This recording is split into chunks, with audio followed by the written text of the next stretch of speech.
Il est 12h43. Qu'est-ce que nous faisons, monsieur Tessier? Saint-Étienne, les Verts. Avec Fabrice Lafitte. Tu sais que c'est formidable le foot quand même, parce qu'il est d'une radio concurrente, mais on peut le dire. Il pleurait, Jean-Michel Larquet. Vous l'avez vu sur les réseaux sociaux? J'ai entendu son passage, en effet. Voilà, je sais pas si on peut le reprendre ou pas, parce que c'est une radio concurrente, mais peu importe. Il est de 47, je crois, Jean-Michel. Oui. Donc il a 77 ans. Il a été le capitaine historique des Verts.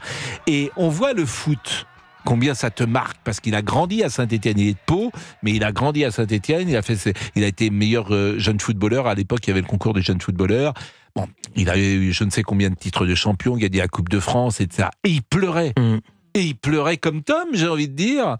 Quoi, même Tom, il pleure pas. Donc, il pleurait, parce qu'on pleure pas, en fait, quand on a 10 ans. Et c'est plus comme, mais on pleure pas quand on voit. Mais non, parce que quand on voit Djoko, je suis pas sûr qu'on pleure. C'est après peut-être qu'on pleure. Mais ce que disait Jean-Michel Larquet dans cet extrait-là, c'est que il disait il ne pensait jamais revoir Saint-Étienne en Ligue 1. C'était sa crainte. Et je pense qu'il y a tout ça qui remonte aussi. Ah oui, c'est comme Colette. Elle pensait jamais revoir Jacques dans sa cuisine.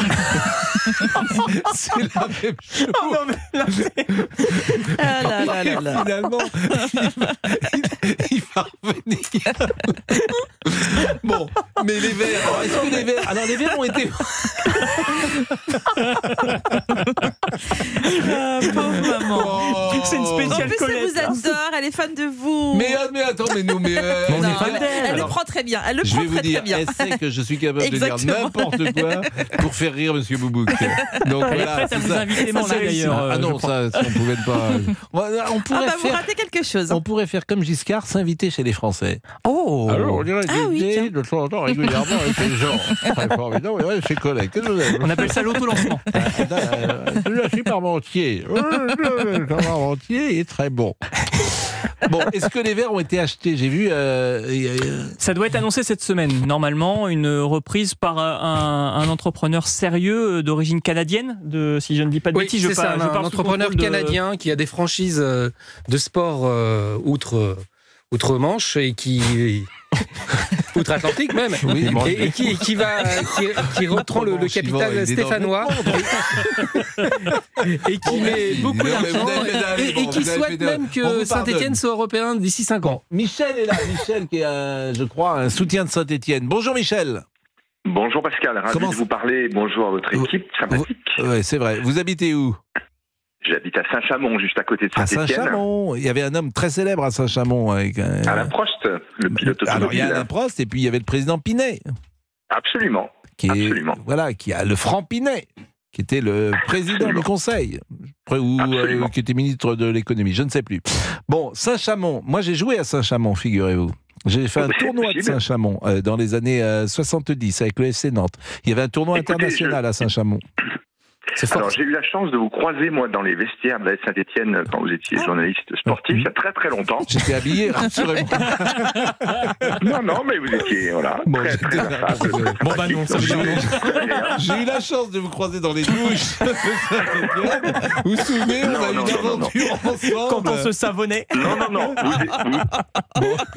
vous étiez dans votre rôle de journaliste. Et moi, vous, j'étais qu'est-ce avec que vous mes faisiez amis que vous avez peut-être connus d'ailleurs, qui s'appelle Bernard Puyet, aujourd'hui décédé, qui était un journaliste correspondant de Radio France à Saint-Étienne, voilà, et qui m'invitait régulièrement. Ah oui, vous étiez dans le vestiaire? Oui, on était juste devant le vestiaire, même dans le vestiaire. Geoffroy Guichard, qui est un stade mythique. Bon, vous êtes content évidemment de cette remontée? Oui, je voulais témoigner de la ferveur qu'il y a eu hier soir, qu'il y a à chaque match en réalité. Mais moi j'ai 58 ans, j'ai connu 76, j'avais 10 ans et j'étais un gamin derrière les grilles de Geoffroy Guichard avec Kurkovic dans les cages, Langevert, Rocheteau, etc. Vous étiez derrière les grilles quand vous aviez 10 ans, c'est formidable. Je secouais les grilles, j'étais à Geoffroy Guichard derrière les buts quand mon père m'emmenait au match. Ça va vous parler, j'étais à Saint-Étienne-Nantes la première fois que j'ai mis les pieds à Geoffroy Guichard. Voilà. Non mais le Saint-Étienne-Nantes de 77, vous y étiez vraiment? Oui, je vous assure.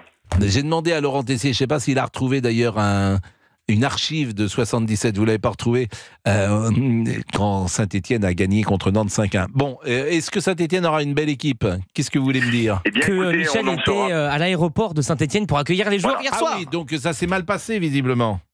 Ça s'est pas mal passé, il y avait plus de 2000 personnes, il y a une petite centaine de supporters qui voulaient accéder au tarmac, évidemment indisciplinés, ce qui est inacceptable. Et ils ont effectivement arraché des barrières. Bon, ils ont été heureusement repoussés et bon, il n'y a pas eu d'incident grave parce qu'effectivement sur le tarmac, il y aurait pu y avoir des incidents graves. On a d'ailleurs eu un triste épisode à Saint-Étienne il y a très très nombreuses années avec un mort sur le tarmac de l'aéroport. Oui, il y a quelques années de ça. Très très longtemps. Mais voilà. Bon, Michel, on est très en retard et j'en suis désolé parce qu'on dit des bêtises et puis à l'arrivée on est en retard. Donc il est 12h49. On marque une pause. Le grand débrief de Laurent Tessier. Merci. Merci. Ah bah c'est gentil. Merci aussi. Merci à Cédric Chasseur. Votre coiffeur est sorti de prison manifestement. Là, il vous a. Vous voulez l'adresse peut-être, Pascal ? Bon. Ça lui ferait du bien. Merci beaucoup.